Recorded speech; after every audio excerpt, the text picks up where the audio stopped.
Vitamin. देखिए सबसे पहले तो अपन बात करते हैं कि विटामिन क्या है। तो विटामिन जो है वो विटामिन एक ऐसे सक्रिय कार्बनिक पदार्थ होते हैं जो कि अल्प मात्रा में उपस्थित होने पर भी शरीर के समस्त क्रियाकलापों जैसे आंतरिक क्रियाएं हैं, भरण पोषण, वृद्धि आदि के लिए क्या होते हैं, आवश्यक होते हैं। विटामिन एक ऐसे कार्बनिक पदार्थ होते हैं, विटामिन ऐसे कार्बनिक पदार्थ होते हैं जो कि कम मात्रा में उपस्थित होने के बाद भी शरीर की विभिन्न प्रकार की क्रियाओं, जैसे आप कहो तो आंतरिक जो भी क्रियाएं हैं, भरण पोषण वाली जो क्रियाएं हैं, उन सभी प्रकार की क्रियाओं में मुख्य भूमिका निभाते हैं और प्राणी की वृद्धि, ग्रोथ के लिए आवश्यक होते हैं। उनको अपन एक प्रकार से विटामिन कह सकते हैं। कुछ विटामिन शरीर में संश्लेषित होते हैं और अधिकांश जो विटामिन होते हैं वो शरीर में भोजन के द्वारा जो है उनको प्राप्त किया जाता है। कुछ विटामिन को भोजन शरीर में संश्लेषित कर लिया जाता है और कुछ विटामिन जो है उनको या अधिकांश विटामिन की बात करें उनको भोजन के द्वारा शरीर में लिया जाता है। और विटामिन जो है वो शरीर की ग्रोथ के लिए आवश्यक होते हैं। अगर विटामिन की कमी हो गई है या अधिकता अगर हो गई है तो दोनों से क्या हो सकते हैं, रोग जो उत्पन्न हो सकते हैं। तो जैसे हम बात करें कि विटामिन की अगर क्लासिफिकेशन इसका करें तो इसको दो श्रेणियों में अपन रख सकते हैं। एक तो अपन उसको रख सकते हैं fat soluble vitamin, fat soluble vitamin. Fat soluble vitamin का मतलब है कि वसा में घुलनशील विटामिन। और दूसरे प्रकार की दूसरी नेचर कौन से हैं, water soluble vitamin. Water soluble vitamin का मतलब है जल में घुलनशील विटामिन। फैट सोल्यूबल विटामिन हो गया और दूसरे प्रकार के कौन से होते हैं, वाटर सोल्यूबल विटामिन। तो फैट सोल्यूबल विटामिन की बात करते हैं तो फैट सोल्यूबल विटामिन है vitamin A, vitamin D, vitamin E और विटामिन के। ये विटामिन जो है ये तो वसा में घुलनशील विटामिन होते हैं। और अगर हम बात करें विटामिन बी की और विटामिन सी की तो विटामिन बी और सी जो है वो कैसे हैं, वाटर सोल्यूबल विटामिन हैं। अगर इसके क्लासिफिकेशन के रूप में अगर अपन बात करें, उनकी नेचर की बात करें तो vitamin A, vitamin D, vitamin E और विटामिन के ये तो किस प्रकार के हैं, फैट सोल्यूबल विटामिन है। और अगर अपन बात करें विटामिन बी और सी की तो ये किस प्रकार के हैं, वाटर सोल्यूबल विटामिन। ये तो दो श्रेणी की अपन ने बात करी। अब अपन ये जितने भी विटामिन हैं उन सभी विटामिन के बारे में अपन विस्तार से चर्चा करेंगे कि ये विटामिन जो है उनका केमिकल नेम जो है वो क्या है, इनके प्राप्ति के सोर्स जो है वो क्या है और ये क्या क्या कार्य करते हैं बॉडी में और इनकी डेफिशिएंसी जो है उससे कौन कौन से रोग हो जाते हैं, उन सभी की जो है वो अपन यहाँ पे क्या करेंगे, चर्चा करेंगे। ठीक है।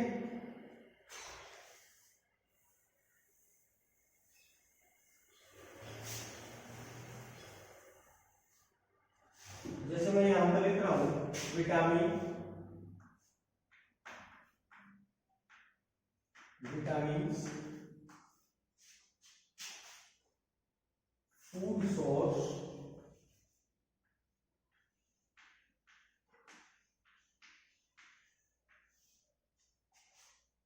फंक्शन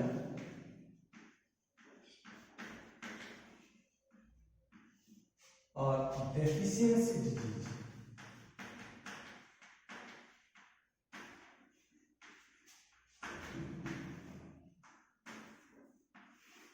डेफिशिएंसी डिजीज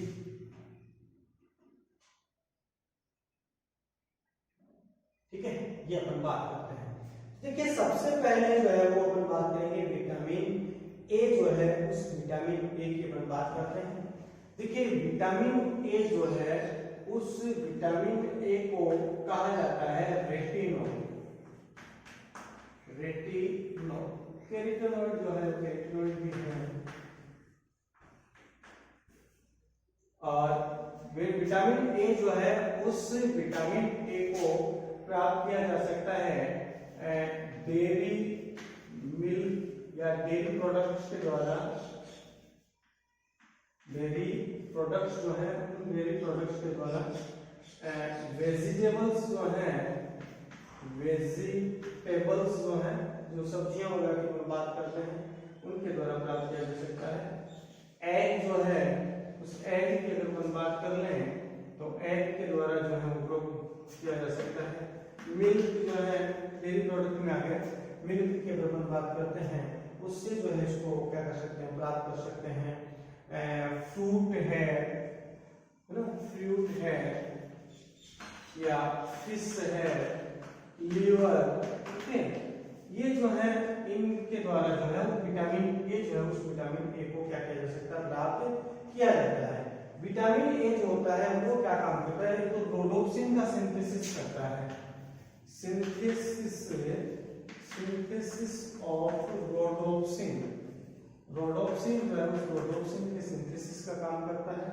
एक शारीरिक वृद्धि जो है उस शारीरिक वृद्धि में फिजियोलॉजिकल ग्रोथ की अगर हम बात करते हैं तो शारीरिक वृद्धि जो है उस शारीरिक वृद्धि में रेस्पॉन्सिबल होता है।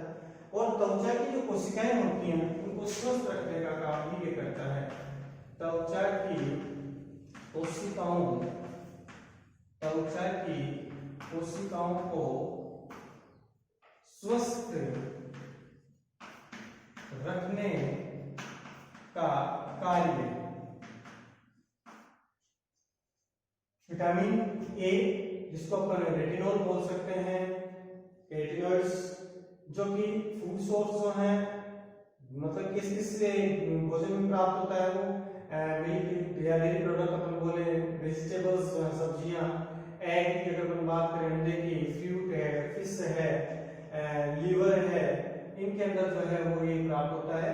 और इसकी कमी से जो है वो रतौंधी रोग हो जाता है, मतलब नाइट में उसको नहीं दिखता है, नाइट ब्लाइंडनेस जो है, नाइट ब्लाइंडनेस जिसको अपन रतौंधी कहते हैं, रतौंधी रोग है वो हो जाता है। मतलब हम कहें तो रात को जो है रात को उसको दिखाई नहीं देता है। एक कहें तो हाइपर किरेटोसिस जो है वो हो जाता है। हाइपर किरेटोसिस होगा उसमें क्या आ जाती है, थिकनेस आ जाती है, क्या आ जाएगी, थिकनेस होगी, वो थिकनेस जो है वो इसके अंतर्गत जो है वो आ जाएगी। और इसके अलावा जो है वो अगर स्किन की आउटर लेयर की अगर बात करते हैं तो वो भी क्या हो जाती है, इसमें थोड़ी डैमेज जो है हो जाती है। इसके अलावा दूसरी अगर अपन बात करें तो अपन कह सकते हैं कि किरेटोमलेशिया जो है वो डिजीज हो जाती है, किरेटोमलेशिया डिजीज। और किरेटोमलेशिया डिजीज में क्या होता है, आई डिसऑर्डर जो है, आई डिसऑर्डर जो है वो देखने को मिल सकते हैं, जिसमें क्या होता है जो कॉर्निया होता है वो कॉर्निया सूखने लग जाता है। अपन कह सकते हैं कि कॉर्निया जो होगा वो ड्राई होने लग जाता है, सूखने लग जाता है, इसके अंतर्गत विटामिन ए की कमी के कारण। तो ये जो बातें की अपन, ये सारी बातें विटामिन की थी कि विटामिन ए जिसको अपन रेटिनॉल कह रहे हैं, विटामिन ए जो है वो एक प्रकार का फैट सोल्यूबल विटामिन है। विटामिन ए जो है वो डेयरी प्रोडक्ट से, वेजिटेबल से, मिल्क से, फ्रूट से, फिश से, लीवर से, इनसे प्राप्त होता है। विटामिन ए का कार्य क्या होता है, रोडोप्सिन का सिंथेसिस करता है, शारीरिक वृद्धि करता है, त्वचा की कोशिकाओं को स्वस्थ रखने का काम करता है। और इसकी कमी से, विटामिन ए की कमी से रतौंधी नामक रोग हो जाता है, हाइपर किरेटोसिस हो जाता है, किरेटोमलेशिया जो है वो रोग जो है उसका हो सकता है। उसके बाद में अगर विटामिन बी की बात करते हैं तो विटामिन बी कॉम्प्लेक्स है, और उसकी अगर अपन बात करते हैं तो अपन ये कहेंगे कि विटामिन बी1 जो है, सबसे पहले अपन बी1 की बात कर लेते हैं। और बी1 को थायमीन, उसका केमिकल नेम की बात करें तो थायमीन है। और विटामिन बी जो है वो विटामिन बी1 जो होगा वो जो है वो वेजिटेबल्स, इसके अलावा जो है वो पोटैटो इसके अलावा एग, है ना, और बात करें अपन मिल्क, इनसे जो है वो विटामिन B1 जो है उस विटामिन B1 को क्या किया जा सकता है, प्राप्त किया जा सकता है। इसके अलावा सुअर के मांस की अगर अपन बात करें, पोर्क जिसको अपन कह देते हैं, पोर्क से भी प्राप्त किया जा सकता है। लीवर जो है उस लीवर से भी जो है अपन इसको प्राप्त किया जा सकते हैं। ग्रेन्स की अगर अपन बात करते हैं तो अनाज के जो दाने होते हैं उनके द्वारा भी जो है वो अपन क्या कर सकते हैं, इसको प्राप्त कर सकते हैं। और विटामिन B1 की अगर बात करें तो ये क्या काम करता है, वृद्धि का काम करता है। अपन कह सकते हैं कि ग्रोथ में रेस्पॉन्सिबल होता है, वृद्धि में।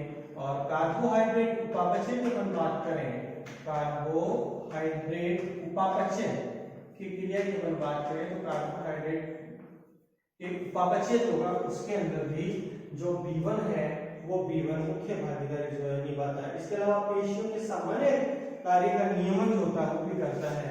मतलब अपन ये कहें कि पेशीय नियमन की मैं बात करूं, पेशीय कार्यों के नियमन की अगर अपन बात की जाए तो वो भी किसका होता है, विटामिन B1 होगा, उसका होगा। और विटामिन B1 जो होता है उसकी कमी से रोग जो होता है आपको पता होगा, बेरी-बेरी जो रोग है वो बेरी-बेरी रोग जो उससे हो जाता है, जिसमें स्पीच में डिफिकल्टी आ जाती है, बोलने में डिफिकल्टी आती है, शारीरिक क्षमता कम हो जाती है, पाचन क्षमता जो भी, उस पाचन क्षमता भी इसमें क्या हो जाती है, कम हो सकती है। पाचन क्षमता जो है वो क्या हो जाती है, कम हो जाती है। या फिर कहीं तो थिकनेस जो भी देखने को मिलती है, कमजोरी जो है वो कमजोरी आ जाएगी। ये किसके कारण होगा, विटामिन B1 के कारण। तो विटामिन B1 किस प्रकार का है, विटामिन B1 थायमिन बोलते हैं केमिकल में। और विटामिन B1 जो है वो एक प्रकार का वाटर सोल्यूबल विटामिन है। और जो किससे प्राप्त होता है, जो vegetables, potatoes, egg, milk, grain, pork, liver से प्राप्त होता है। और इसके फंक्शन क्या है कि वृद्धि, कार्बोहाइड्रेट उपापचय, growth, metabolism, carbohydrate metabolism, muscles regulation, इनके अंदर मुख्य भागीदारी निभाता है। और इससे जो रोग होता है वो कौन सा होता है, बेरी-बेरी रोग जो है वो हो जाता है, जिसमें स्पीच वगैरह में डिफिकल्टी हो जाती है। पाचन क्षमता जो है वो, पाचन क्षमता भी क्या हो जाती है, कम हो जाती है। कमजोरी जो भी, वो कमजोरी भी इसके अंतर्गत जो है वो देखने को मिलती है। इसके अलावा विटामिन B2 की अपन बात करते हैं, विटामिन B2 जिसको अपन बोलेंगे राइबोफ्लेविन, राइबोफ्लेविन। देखिए विटामिन B2 राइबोफ्लेविन जो किस प्रकार का होगा, B है तो जल में घुलनशील होगा। और ये जो है वो प्राप्त होता है डेयरी प्रोडक्ट से, डेयरी प्रोडक्ट जो होंगे उन डेयरी प्रोडक्ट से प्राप्त होता है। और ग्रीन जो वेजिटेबल होती है, हरी सब्जियां जो होती हैं, उन हरी सब्जियों से जो है वो आप विटामिन B2 जो है उसको प्राप्त कर सकते हो। डेयरी प्रोडक्ट हो गया, विटामिन जो ग्रीन वेजिटेबल्स होंगे उन ग्रीन वेजिटेबल्स हो जाएगा। इसके अलावा बनाना और ग्रीन बीन्स वगैरह जो है उनसे भी जो है विटामिन ये प्राप्त होता है। बनाना जो है या ग्रीन बीन्स जो है उन बीन्स से भी जो है वो विटामिन B जो है वो प्राप्त हो सकता है। और विटामिन B2 की अगर हम बात करें राइबोफ्लेविन की, तो ये क्या काम करता है, ये ग्रोथ में काम करता है, त्वचा और मांसपेशियों को स्वस्थ रखने का काम करता है। इसमें काम देगा, वृद्धि के अंदर काम देगा। और त्वचा व मांसपेशियां जो होती हैं, त्वचा व मांसपेशियों को स्वस्थ रखने का जो काम है वो स्वस्थ रखने का कार्य, त्वचा व मांसपेशियों को स्वस्थ रखने का कार्य जो होता है वो किया जाता है, किसके द्वारा किया जाता है, वो किया जाता है विटामिन B2 के द्वारा। वृद्धि, त्वचा और मांसपेशियों को स्वस्थ रखने का काम जो है वो भी किया जाता है। कार्बोहाइड्रेट के उपापचय में भी ये सहायक होता है। साथ ही अगर बात करें ये किसमें का सहायक होता है, कार्बोहाइड्रेट के उपापचय में, कार्बोहाइड्रेट के इसमें उपापचय जो है उस उपापचय में भी क्या होता है, सहायक होता है। कौन, विटामिन B2। और विटामिन B2 की अगर कमी हो जाती है तो उससे जो रोग हो जाता है वो रोग होता है आपका कौन सा, ग्लोसाइटिस डिजीज हो जाती है। ग्लोसाइटिस डिजीज में क्या होगा, किस प्रकार की एलर्जी वगैरह की स्थिति जो भी वो देखने को मिल सकती है। इसके अलावा इसके अंदर रोग हो जाता है एरिबोफ्लेविनोसिस होता है, उसमें क्या होता है, बालों का झड़ना, त्वचा विकार जो देखे जाते हैं। बालों का झड़ना, इसके अलावा त्वचा विकार, त्वचा संबंधी विकार जो है वो भी देखने को मिलते हैं। इसके कारण से होगा ये किसमें होगा, विटामिन B2 जो होगा उस B2 के कारण से। तो विटामिन B2 जो होगा उस विटामिन B2 को अपन क्या बोलेंगे, राइबोफ्लेविन कहेंगे। और राइबोफ्लेविन फूड सोर्स क्या होगा, डेयरी प्रोडक्ट्स, ग्रीन वेजिटेबल, बनाना, ग्रीन बीन्स। और अगर इसकी फंक्शन की बात करें तो ये वृद्धि, त्वचा और मांसपेशियों को स्वस्थ रखने का काम करेगा, कार्बोहाइड्रेट को अपचय में सहायक होता है। और इसकी कमी से कौन कौन से रोग हो जाएंगे, इसकी कमी से जैसे ग्लोसाइटिस जो रोग है वो हो सकता है, जिसमें एलर्जी इन्फेक्शन हो रही है, एरिबोफ्लेविन हो सकता है, बालों का झड़ना, त्वचा विकार संबंधी ये सारी क्रियाएं जो है उसमें देखने को मिल सकती हैं। ठीक है, तो ये तो बात की अपन विटामिन ए, विटामिन B1 और विटामिन B2 की। अब अपन बात करें विटामिन B3।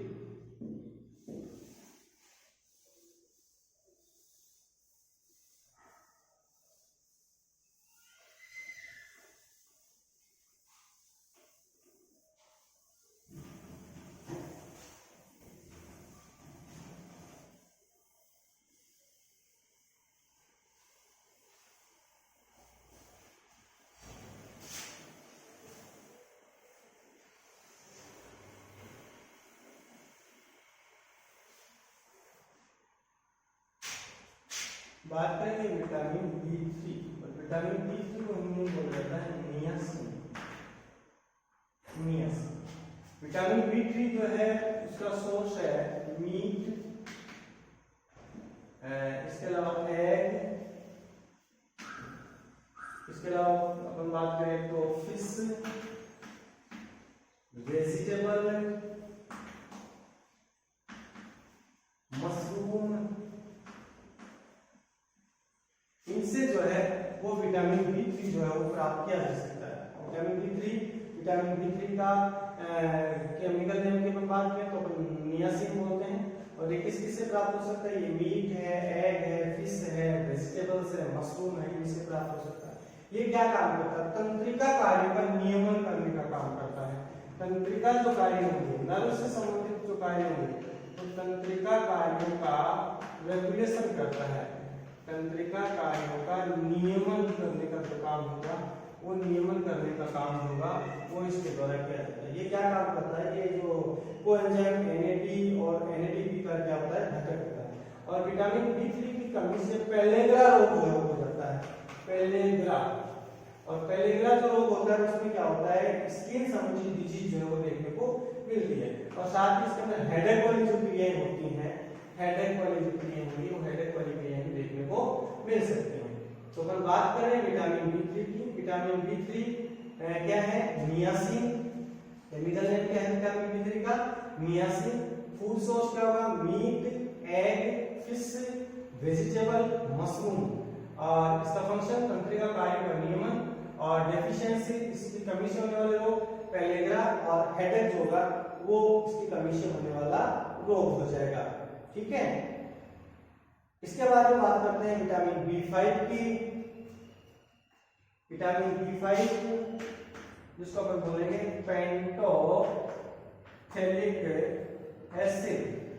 देखिए पेंटोथेलिक एसिड जो होगा वो भी किससे प्राप्त होगा, जिसके अंदर अपन कह सकते हैं मीट, इसके अलावा milk product, vegetable. Vitamin B5 की अपन बात करें तो विटामिन B5 जो होगा वो विटामिन B5 है जिसको पेंटोथेलिक एसिड जो है अपन कह रहे हैं, जो कि मीट, एग, मिल्क प्रोडक्ट जो है उनके द्वारा जो है वो प्राप्त होता है। इसके अलावा अगर अपन बात करें तो ये जो कार्य की अपन बात करते हैं कि साहब विटामिन B5 जो है वो विटामिन B5 क्या काम करता है, तो विटामिन B5 जो होता है वो आरबीसी को बनाने का काम करता है और स्किन और हेयर जो होते हैं उसको बनाने का काम करेगा, स्ट्रेस रिलीविंग हार्मोन को बनाने का काम करता है। ये क्या काम करता है, आरबीसी के निर्माण में सहायक होता है, आरबीसी के निर्माण में सहायक होता है। इसके अलावा अगर हम बात करते हैं कि आरबीसी का तो निर्माण भी कर रहा है, उसके अंदर तो सहायक है ही है। इसके अलावा एक स्ट्रेस रिलीविंग हार्मोन जो होता है, स्ट्रेस रिलेटेड हार्मोन जो होगा, स्ट्रेस रिलेटेड हार्मोन को बनाने में भी क्या करता है, सहायक होता है, वो बनाने में सहायक होता है। स्ट्रेस रिलेटेड हार्मोन जो है उनको रिलीज कराने में क्या होता है, सहायक होता है। और इसकी कमी से जो रोग होता है वो रोग होगा परेस्थेसिया। कौन सा रोग हो जाएगा, परेस्थेसिया। और परेस्थेसिया जो रोग होता है उसमें क्या होता है, वीकनेस देखने को मिलती है। क्या देखने को मिलेगी, वीकनेस होगी, वीकनेस देखने को मिलेगी।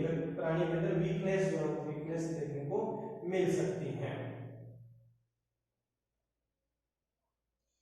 तो अगर विटामिन B5 की हम बात करें तो विटामिन B5 जो होगा वो विटामिन B5 भी किस प्रकार का होगा, विटामिन B5 भी एक प्रकार का कौन सा विटामिन है, ये भी एक प्रकार का वाटर सोल्यूबल जो है वो वाटर सोल्यूबल विटामिन है। और विटामिन B5 पेंटोथेनिक एसिड, ठीक है, meat, milk product, egg, vegetable इनसे प्राप्त होगा। फंक्शन आरबीसी के निर्माण में सहायक, स्ट्रेस रिलेटेड हार्मोन को बनाने में सहायक। और पेरिस्थेसिया जो है उस पेरिस्थेसिया संबंधित जो रोग है वो इससे हो सकता है। उसके बाद में विटामिन B6 जिसको पाइरोक्सिन बोलते हैं,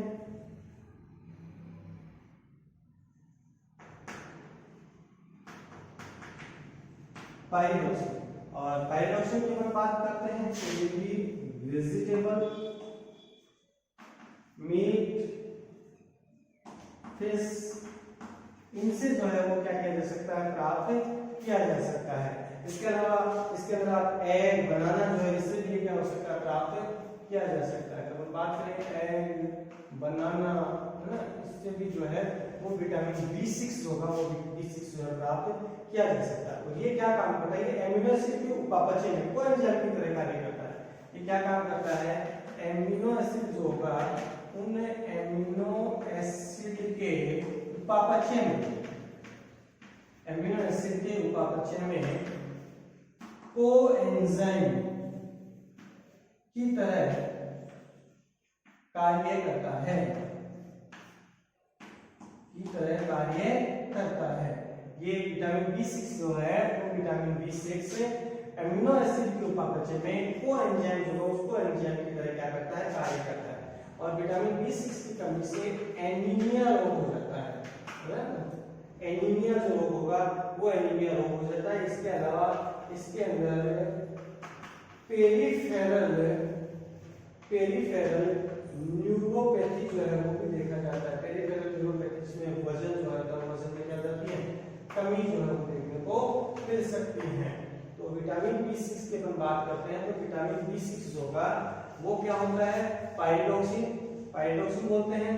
और जो किससे प्राप्त, जो भी एक प्रकार का क्या है, वाटर सोल्यूबल विटामिन है। और ये वेजिटेबल, मीट, फिश, एग, बनाना इसके फूड सोर्स है। और फंक्शन क्या है इसका कि एमिनो एसिड के उपापचय में कोएंजाइम की तरह कार्य करता है। और इसकी कमी से होने वाला रोग क्या है, एनीमिया, पेरिफेरल न्यूरोपैथी जो है वो हो जाता है, जिसमें अपन कह सकते हैं इसमें वजन में कमी वगैरह जो है वो देखने को क्या होगी, मिलेगी। इसके अलावा अगर हम बात करते हैं तो विटामिन में आता है आपका B7 जो है, और जिसको अपन क्या बोल सकते हैं, जिसको अपन बोल सकते हैं बायोटीन जो है अपन उसको कह सकते हैं। विटामिन B7 और विटामिन B7 को अपन क्या बोलेंगे, बायोटीन। और विटामिन B7 जो होता है वो क्या होगा, ग्रीन लीफी वेजिटेबल, पत्तेदार हरी सब्जियां जो होंगी वहां से प्राप्त होगा।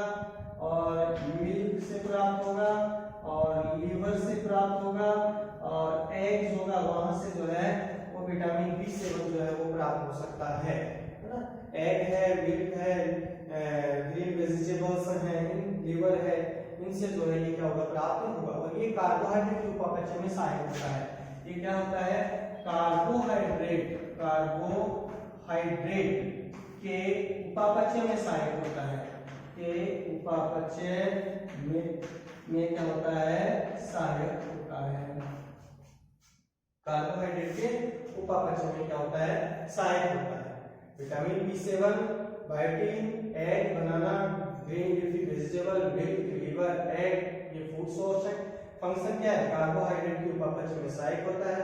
और इसकी कमी से होने वाले रोग की अगर बात करते हैं तो डर्मेटाइटिस रोग हो जाता है, डर्मेटाइटिस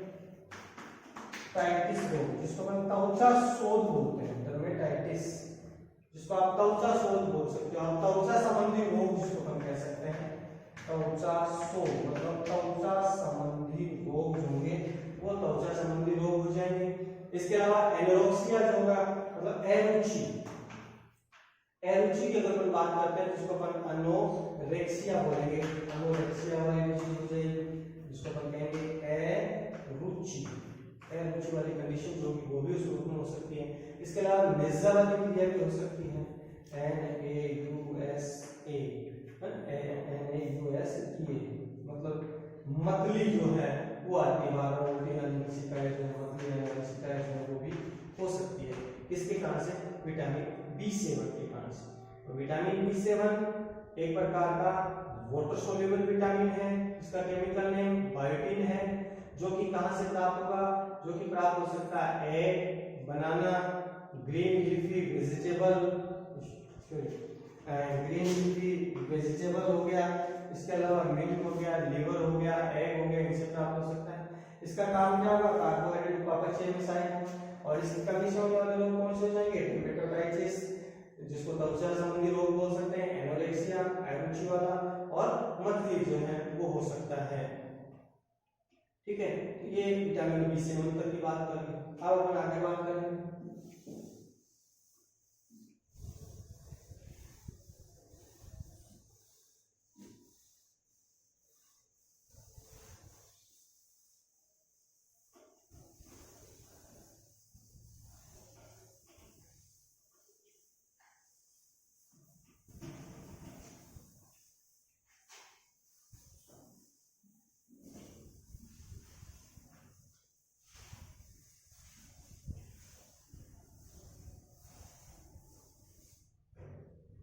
बात करते हैं नेक्स्ट विटामिन B9।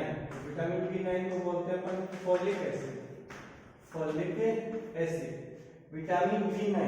और विटामिन B9 जो है उस विटामिन B9 को अपन क्या बोलेंगे, फोलिक एसिड जो है वो फोलिक एसिड अपन बोल सकते हैं।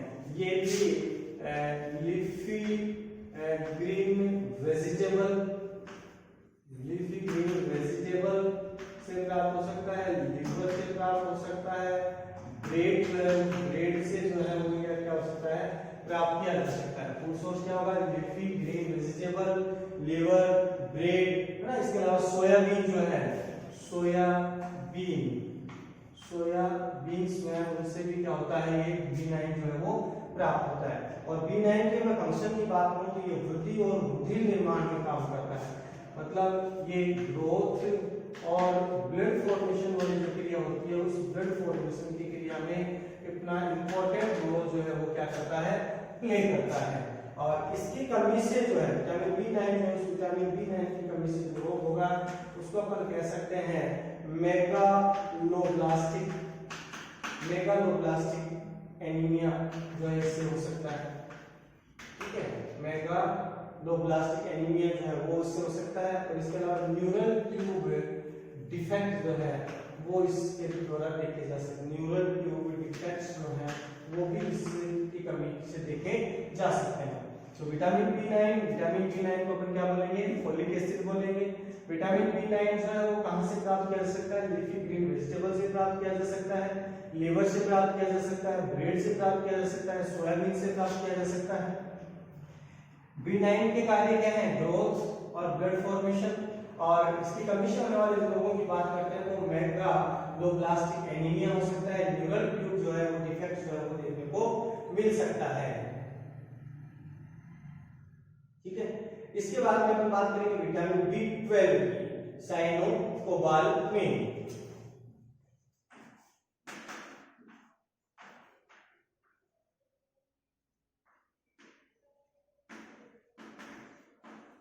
साइनोकोबाल विटामिन B12 है, जिसको अपन कह सकते हैं साइनोकोबाल। फूड सोर्स की अपन बात करते हैं तो फूड सोर्स होंगे वो कौन से हो जाएंगे, इसमें भी वेजिटेबल्स होंगी। जो अपन बात करेंगे ग्रीन वेजिटेबल्स होंगी, वो ग्रीन वेजिटेबल्स इसके अंतर्गत आ जाएगा। इसके अलावा मिल्क और पोल्ट्री, फिश, एग, ये भी इसमें आ जाएंगे। मिल्क है, पोल्ट्री प्रोडक्ट्स जो है वो इसमें आ जाएंगे, एग जो है वो इसमें आ जाएगा, मीट है ना, इनके द्वारा जो है वो विटामिन B12 जो है उसको क्या किया जा सकता है, प्राप्त किया जा सकता है। तो ये क्या काम करता है, वृद्धि और बुद्धि निर्माण होगा उसमें काम करता है। ये भी आरबीसी की फॉर्मेशन में, आरबीसी फॉर्मेशन, मैच्योरेशन, ठीक है, मैच्योरेशन, इनके अंदर जो है वो क्या करता है, काम करता है। विटामिन B12 ग्रोथ में भी काम करेगा, मैच्योरेशन में भी काम करेगा। इसके अलावा आरबीसी का फॉर्मेशन जो होगा उसके अंदर भी विटामिन B12 क्या करता है, काम करता है। और इसकी कमी से क्या हो जाता है, एनीमिया होता है। विटामिन B12 जो होगा उस विटामिन B12 की कमी से कौन सा होता है, एनीमिया। तो विटामिन B12 जिसको साइनोकोबाल भी बोलते हैं, food source, vegetable, milk, poultry, egg, meat, और विटामिन से जो फंक्शन होगा वो आरबीसी फॉर्मेशन, मैच्योरेशन, ग्रोथ जो है वो इसकी क्या हो जाएंगे, फॉर्मेशन हो जाएंगे। और इसकी कमी से जो रोग होगा वो कौन सा जाता है, एनीमिया रोग हो जाता है। ये विटामिन जो है ये किस प्रकार का होता है, वाटर सोल्यूबल विटामिन होता है, ठीक है। उसके बाद में अगर हम बात करते हैं तो विटामिन सी आता है, जिसको अपन एस्कॉर्बिक एसिड बोलते हैं, विटामिन सी। और विटामिन सी को अपन क्या बोलेंगे, एस्कॉर्बिक एसिड। एस्कॉर्बिक एसिड बोलेंगे विटामिन सी, जिसको अपन बोलेंगे क्या, एस्कॉर्बिक एसिड। और एस्कॉर्बिक एसिड होता है वही सिट्रस फ्रूट्स होते हैं, सिट्रस फ्रूट जो होंगे उन सिट्रस फ्रूट के द्वारा प्राप्त होगा। वेजिटेबल्स जो है उन वेजिटेबल्स के द्वारा जो है वो सिट्रस फ्रूट जो है वो क्या होता है, प्राप्त होता है। इसके अलावा लीवर जो होता है उससे भी सिट्रस फ्रूट जो है वो उसको क्या कर सकते हैं, प्राप्त कर सकते हैं। लीवर की अगर हम बात करें तो लीवर भी जो है वो प्राप्त किया जा सकता है। सिट्रस फ्रूट में नींबू का जो होंगे उनसे प्राप्त किया जा सकता है, वेजिटेबल्स होंगे उनसे जो है वो प्राप्त किया जा सकता है। इसके ये क्या काम करते हैं, ये वृद्धि और अस्थियों को स्वस्थ रखता है। मजबूत अस्थियां जो होंगी, बोन्स होंगे, उन बोन्स को स्वस्थ रखता है। कार्य क्या है इसका, अस्थियों को स्वस्थ रखना, मसूड़ों को मजबूत, मसूड़े जो होते हैं उन मसूड़ों को मजबूत बनाने का काम करता है, मजबूत बनाने का कार्य, मसूड़ों को मजबूत बनाने का काम करता है। इसके अलावा ग्रोथ होते हैं, उस ग्रोथ के अंदर भी क्या होता है, रेस्पॉन्सिबल होता है। तो विटामिन सी जो होता है वो बोन्स को स्वस्थ बनाने में, मसूड़ों को मजबूत रखने में और वृद्धि के अंदर सहायक होता है। और इसकी कमी से जो रोग होता है वो कौन सा होता है, स्त्री रोग होता है। स्कर्वी जो रोग है वो स्कर्वी रोग विटामिन किसकी कमी से होता है, विटामिन सी जो होगा उस विटामिन सी की कमी से कौन सा रोग हो जाएगा, स्कर्वी रोग है हो जाएगा। और विटामिन सी जो होता है वो किस प्रकार का है, वाटर सोल्यूबल विटामिन है। और क्या नाम क्या है इसका, ascorbic acid. Food source citrus fruit, vegetable, liver. और फंक्शन बोन्स के साथ को स्वस्थ रखना, मसूड़ों को मजबूत बनाने का कार्य और ग्रोथ। और इसकी कमी से कौन सा रोग होता है, इसकी कमी से स्कर्वी जो रोग है वो स्कर्वी रोग जो होगा उससे हो जाता है। उसके बाद में आता है vitamin D.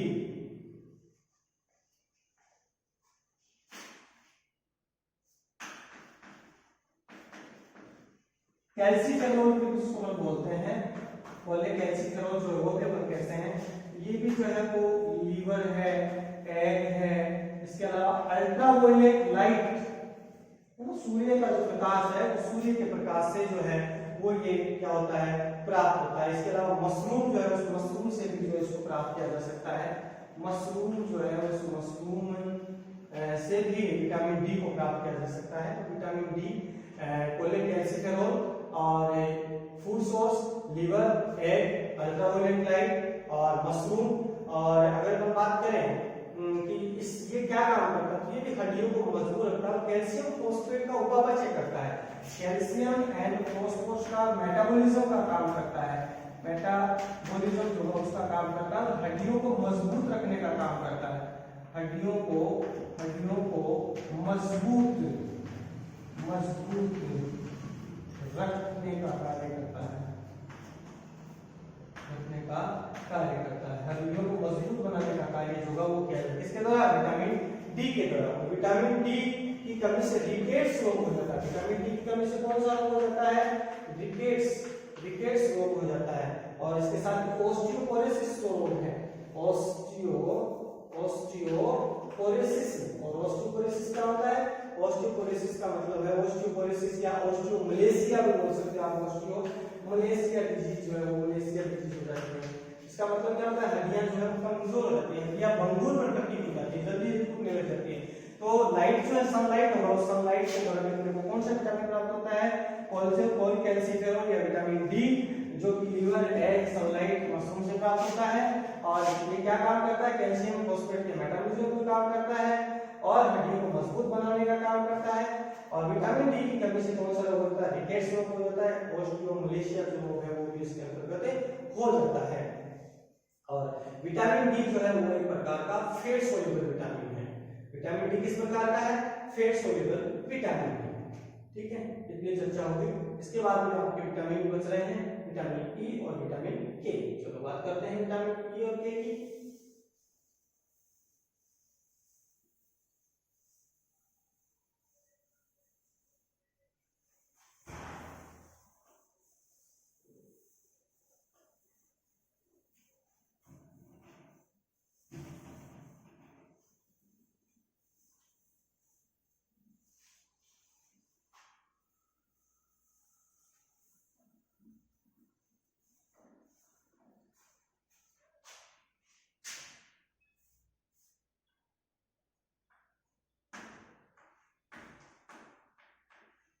Tocopherol, vitamin E की बात करते हैं तो विटामिन ई, टोकोफेरोल। इसके बाद में फूड सोर्स की तो वेजिटेबल्स, इसके अलावा अगर बात करें तो सीड्स, मिल्क, ठीक है, ये जो है वो इसके अलावा ऑयल की हम बात कर सकते हैं, है ना। तो ये जो है विटामिन ई जो है उस विटामिन ई के क्या है? सोर्स है। फ्रूट हो गए आपके, इसके अंदर फ्रूट जो है वो भी आप कह सकते हो। सीड, मिल्क, सीड ऑयल जो है वो भी अपन बता सकते हैं फ्रूट्स, है ना। Vegetable, seed, milk, seed oil, fruits, ये जो है वो विटामिन ई जो है जिसको अपन टेकोफेरोल बोल रहे हैं, टेकोफेरोल इसका क्या है? फूड सोर्स है। उसका फंक्शन क्या है? लैंगिक ग्रंथियों में सामान्य रूप से कार्य करता है। जो सेक्सुअल ग्लैंड होती है, सेक्सुअल जो ग्लैंड होती है उन सेक्सुअल ग्लैंड्स में कार्य करते हैं। सेक्सुअल ग्लैंड्स को एक्टिव करने का काम करते हैं, उनको मैच्योर करने का जो काम है वो किसका होता है? विटामिन ई का होता है। और इसके द्वारा कमीशन हो क्या जाता है कि न्यू बॉर्न, जो बच्चा जन्मजात जो शिशु होता है, न्यू बॉर्न, उसके अंदर जो इन्फेंट्स होता है, न्यू बॉर्न इन्फेंट्स होता है, उसमें हीमियोलाइटिक एनीमिया, हीमियोलाइटिक एनीमिया जो होगा, हीमोलाइटिक एनीमिया वाली कंडीशन जो है वो देखने को मिलती है। न्यूबॉर्न इन्फेंट होता है, जो नवजात शिशु होता है उसमें हीमोलाइटिक एनीमिया देखा जा सकता है। या इसके अंदर की कमी से नपुंसकता जो है वो नपुंसकता भी देखने को मिल सकती है। या अपन कहेंगे कि लैंगिक कार्यों में विकार, लैंगिक कार्यों के विकार होंगे वो उत्पन्न हो जाते हैं। सेक्सुअल एक्टिविटीज के विकार होंगे, डिसऑर्डर्स होंगे वो उत्पन्न हो सकते हैं। किसकी कमी से? विटामिन ई की कमी से। तो विटामिन ई, टेकोफेरोल, इससे फूड सोर्स क्या है? वेजिटेबल्स है, सीड है, मिल्क है, सीड ऑयल है, फ्रूट है। और क्या क्या फंक्शन है इसके? सेक्सुअल ग्लैंड्स में कार्य करता है। और इसकी कमी से क्या रोग होता है? नपुंसकता देखी जा सकती है, लैंगिक कार्य जो उसमें विकार दे सकते हैं, देखे जा सकते हैं। न्यू बॉर्न इन्फेंट है उसमें हीमोलाइटिक एनीमिया जो है वो भी देखा जा सकता है। और विटामिन ई भी एक प्रकार का फैट सोल्यूबल विटामिन होता है। उसके बाद के अंदर जो है वो आपका आएगा विटामिन के।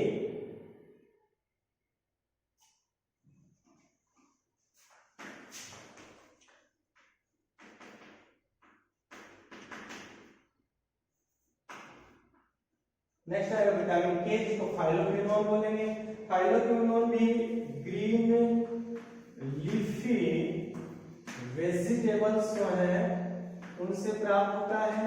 मिल्क जो होगा उससे प्राप्त होता है, एग से प्राप्त होता है, लिवर जो होगा उससे जो है वो विटामिन के जो है उस विटामिन के को क्या किया जा सकता है? प्राप्त किया जा सकता है। इसके अलावा अगर अपन बात करें तो एग योक जो होगा उस एग योक जो होगा उस एग योक से भी विटामिन के जो है उस विटामिन के को क्या किया जा सकता है, प्राप्त किया जा सकता है। विटामिन के जो है जिसको फाइटोक्विनोन बोल रहे हैं, जो कि green leafy vegetable, milk, egg, liver, egg yolk जो है इनसे प्राप्त किया जा सकता है। और विटामिन के जो है उसका कार्य होता है कि ब्लड क्लॉटिंग में सहायक होता है। ये किसमें सहायक होता है, ब्लड क्लॉटिंग जो होगा उस ब्लड क्लॉटिंग में ये क्या होता है, सहायक होता है। विटामिन के जो होगा, विटामिन के ब्लड क्लॉटिंग में सहायक होगा। और डेफिशिएंसी से लोग अगर मान विटामिन के की कमी होगी तो ब्लड क्लॉटिंग होगा उसमें मतलब रक्त का थक्का जो है नहीं जमेगा। और ये भी कह सकते हैं कि ब्लीडिंग डायबिटीज जो है वो देखने को मिल सकता है। और रक्त का थक्का, ब्लीडिंग डायबिटीज का मतलब क्या हो गया, रक्त का थक्का ना जमना, रक्त का थक्का न जमना या न बनना, या रक्त के थक्के बनने में टाइम लगता है। किसकी कमी से, विटामिन के की कमी से। तो ये जो बातें की अपन ने, ये किसकी बातें की अपन ने, विटामिन के की बात की है कि विटामिन के जो है वो विटामिन के जिसको अपन फाइटोक्विनोन बोल रहे हैं, जो किससे प्राप्त होगा, milk, egg, liver, egg yolk. और फंक्शन ब्लड क्लॉटिंग में सहायक होता है। डेफिशिएंसी इसकी कमी से होने वाले रोग की बात करें तो ब्लीडिंग डायरिया या रक्त का थक्का न जमना, ये क्रिया जो है वो होती है। तो ये बातें की अपन ने विटामिन, विटामिन के किस प्रकार का, फैट सोल्यूबल विटामिन। तो fat soluble vitamin, vitamin A, vitamin D, vitamin के और vitamin A. Vitamin fat soluble उसको ए, डी, ई और के। और वाटर सोल्यूबल की बात करें विटामिन बी और सी। तो ये अपन ने बात की है यहाँ पर विटामिन की। और विटामिन की अगर कमी होगी तो रोग हो जाएंगे। और विटामिन शरीर की ग्रोथ डेवलपमेंट के लिए क्या होते हैं, आवश्यक होते हैं। ठीक है, ये अपना vitamin.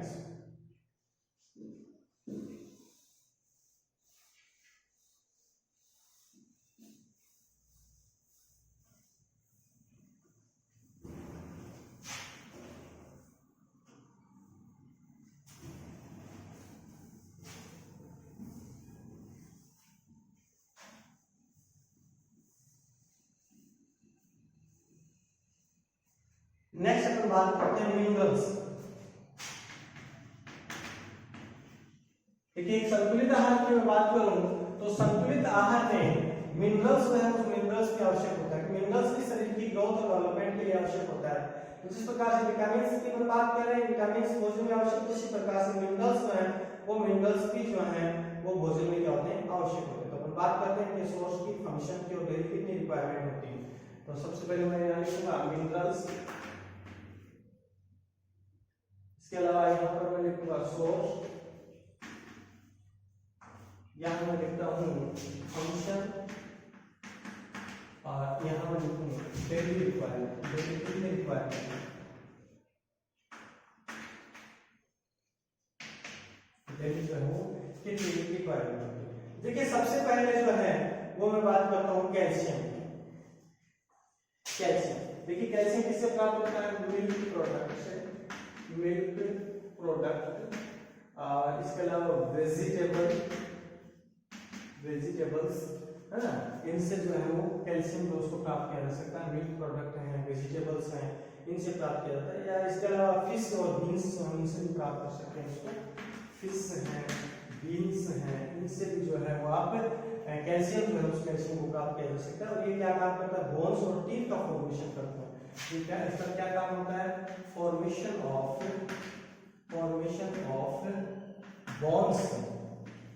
Of bones and teeth, दांतों का और हड्डियों का जो निर्माण है वो उनके द्वारा किया जाता है। इसके अलावा मसल्स कॉन्ट्रैक्शन और ब्लड क्लॉटिंग में भी ये सहायक होते हैं। इसमें मसल्स कॉन्ट्रैक्शन और ब्लड क्लॉटिंग की जो क्रिया होती है उस ब्लड क्लॉटिंग की क्रिया में भी क्या होते हैं, ये सहायक होते हैं। मसल्स कॉन्ट्रैक्शन और ब्लड क्लॉटिंग की क्रिया में भी सहायक होते हैं। डेली 0.8 ग्राम जो है वो कैल्शियम की क्या होती है, रिक्वायरमेंट होती है। इसके अलावा फास्फोरस की अगर हम बात करते हैं, फास्फोरस की अगर बात करें तो ये भी मिल्क प्रोडक्ट जो होंगे उनमें मिल्क प्रोडक्ट जो होगा उस मिल्क प्रोडक्ट से फॉस्फोरस जो है उस फॉस्फोरस को प्राप्त किया जा सकता है। इसके अलावा एग, वेजिटेबल, मीट से भी प्राप्त किया जा सकता है। इसके अलावा एग है, वेजिटेबल्स है, मीट है, ठीक है, इनके द्वारा भी जो है फॉस्फोरस जो उस फॉस्फोरस को क्या कर सकते हैं, प्राप्त कर सकते हैं। ये क्या काम करता है, वसा और शर्करा का उपापचय करता है। शुगर और लिपिड मेटाबॉलिज्म जो होगा, शुगर और लिपिड मेटाबॉलिज्म जो होगा उस मेटाबॉलिज्म का काम करता है, ठीक है।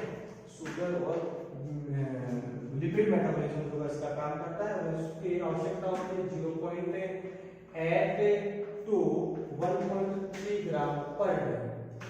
ये पर डे है, पर डे। तो फॉस्फोरस होगा वो मिल्क प्रोडक्ट, किसके सोर्स है, milk product, egg, vegetable, meat, fish. और फंक्शन की बात करते हैं तो शुगर, लिपिड मेटाबॉलिज्म 0 से 0.8 से 1.3 ग्राम पर डे जो इसकी आवश्यकता होती है। अब इसके बाद हम बात करें आयरन की बात करें, आयरन Fe की बात करें तो Fe जो है वो एग से प्राप्त हो सकता है, मीट से प्राप्त हो सकता है। इसके अलावा पालक की अगर हम बात करते हैं तो पालक से भी ये प्राप्त हो सकता है। और फिश जो है फिश से ये प्राप्त हो सकता है ना।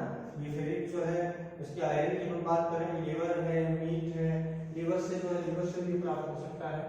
उसके लिवर को लिवर जो होगा उस लिवर से भी जो है ये प्राप्त हो सकता है। और आयरन जो है वो क्या काम करता है, हीमोग्लोबिन का निर्माण और साथ ही ऑक्सीकारी एंजाइमों में आवश्यक होता है। ये क्या करता है, हीमोग्लोबिन का निर्माण करता है। और ऑक्सीकारी एंजाइम जो होते हैं, ऑक्सीकारी एंजाइम में आवश्यक होता है। ऑक्सीकारी एंजाइम होता है उसमें क्या होता है, आवश्यक होता है। और अगर हम आगे बात करें फेरिक तो इसके डेली मात्रा 15 से लेकर 30 मिलीग्राम जो है इसकी पर डे रिक्वायरमेंट आवश्यक है, ठीक। और अगर हम बात करें नेक्स्ट आयोडीन की, आयोडीन में समुद्री भोजन में आपके आगे समुद्री प्लांट्स और एनिमल्स, ठीक है, ये आ गए। और इसके अलावा आयोडीन युक्त भोजन अगर किया जाता है तो आयोडीन युक्त भोजन में भी जो है वो आयोडीन जो है वो मिल जाएगा। आयोडीन युक्त साल्ट की अगर हम बात करते हैं तो आयोडीन युक्त साल्ट जो है वो अगर लिया है तो इसका मतलब होगा कि वो उसको आयोडीन जो है वो मिल जाएगा। ये थायरोक्सिन हार्मोन का निर्माण करता है। आयोडीन युक्त साल्ट की हम बात करें और ये क्या काम करता है, ये थायरोक्सिन हार्मोन के निर्माण में सहायता करता है। थायरोक्सिन के निर्माण में क्या करता है, ये सहायता करता है, थायरोक्सिन हार्मोन का निर्माण करता है। और इसकी आवश्यकता 0.1 से 0.15 mg मिलीग्राम जो है पर लीटर जो इसकी आवश्यकता पर डे इसकी आवश्यकता होती है। तो ये बात की हमने मिनरल्स की बात की कि ये मिनरल्स जो है उन मिनरल्स की अपने को आवश्यकता होती है। और मिनरल्स में जैसे बात कर रहा हूँ कि कैल्शियम जो कि मिल्क प्रोडक्ट से, वेजिटेबल से, फिश से, बीन से प्राप्त होता है, जो कि क्या काम करता है, हड्डियों का निर्माण करता है, टीथ का निर्माण करता है, मसल्स कॉन्ट्रैक्शन और ब्लड क्लॉटिंग में सहायक होता है, जिसकी डेली मात्रा जो है वो 0.8 ग्राम पर डे डेली आवश्यक होता है। अगर फॉस्फोरस की अपन बात करें तो ये सोर्स है milk product, egg, vegetable, meat, fish. और इसका फंक्शन है कि ये शुगर और लिपिड मेटाबॉलिज्म में का काम करता है और इसकी डेली अमाउंट आवश्यक है अपने को 0.8 से 1.3 ग्राम पर डे। बात करें अपन आयरन की तो आयरन जो है वो एग, मीट, पालक, लिवर से प्राप्त होता है और ये हीमोग्लोबिन का निर्माण करता है और ऑक्सीकारी एंजाइमों में सहायक होता है। इसकी डेली आवश्यकता होती है 15 से 30 मिलीग्राम। आयोडीन की अगर अपन बात करें तो आयोडीन समुद्री भोजन से प्राप्त होता है, समुद्री प्लांट्स, एनिमल जो भी, और आयोडीन साल्ट्स में ये थायरोक्सिन हार्मोन का निर्माण करता है। और साथ ही अपन बात करें तो इसकी डेली अमाउंट जो है वो 0.1 से 0.15 मिलीग्राम जो है वो आवश्यकता होती है, ठीक है। ये कैल्शियम, फास्फोरस, फेरिक और आयोडीन की अपन बात की। इसके अलावा आगे बात करते हैं नेक्स्ट मिनरल्स की, जिनकी भी आवश्यकता बॉडी की ग्रोथ और डेवलपमेंट में होती है, उनकी भी अपन चर्चा जो है वो आगे करते हैं। ठीक है,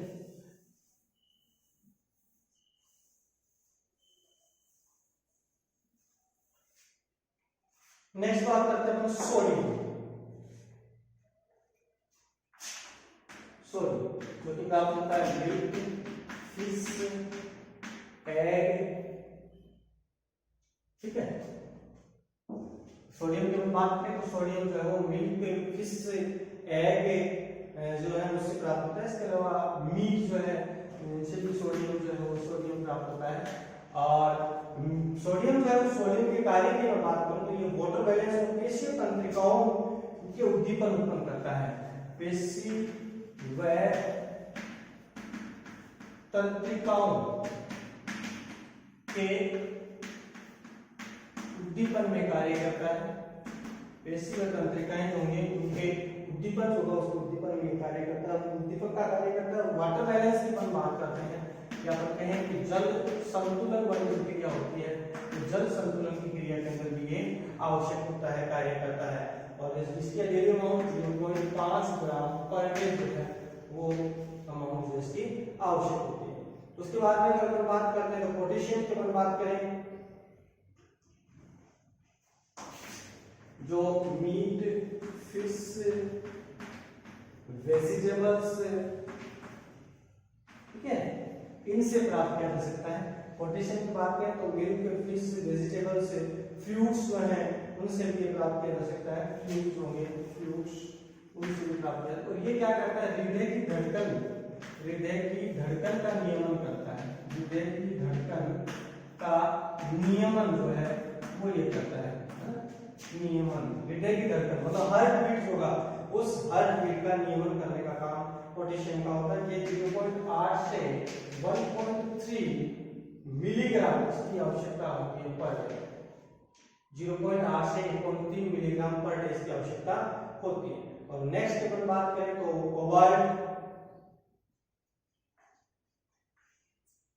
जो कि मीट, बीन्स और ग्रीन लीफी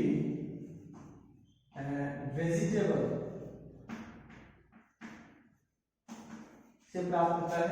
और कोबाल्ट की अगर बात करते हैं तो ये शारीरिक वृद्धि और त्वचा जो होता है उसकी रक्षा करने का काम करता है। कोबाल्ट क्या करेगा, शारीरिक वृद्धि और क्या काम करेगा, त्वचा की रक्षा करने का जो काम होगा वो इसके द्वारा किया जाएगा। और इसकी daily amount 0.2 milligram per day जो है इसकी डेली जो है रिक्वायरमेंट होती है, आवश्यकता होती है। तो ये अपन ने बात की है मिनरल्स की। मिनरल्स में किस चीज की आवश्यकता होती है, calcium, phosphorus, iron, sodium, potassium, cobalt. इनकी calcium, phosphorus, iron, sodium, potassium, cobalt इनकी रिक्वायरमेंट होती है, इनकी आवश्यकता होती है। भोजन में डेली जो है इनकी कुछ मात्रा जो है वो आवश्यक होती है। ठीक है, तो यहाँ पर जैसे सोडियम की बात की तो सोडियम जो है वो सोडियम के सोर्स क्या होंगे, सोडियम जो है वो मिल्क से प्राप्त हो सकता है, फिश से प्राप्त हो सकता है, एग से प्राप्त हो सकता है, मीट से प्राप्त हो सकता है। सोडियम क्या काम करता है, सोडियम पेशी और तंत्रिकाओं के उद्दीपन का कार्य करता है और जल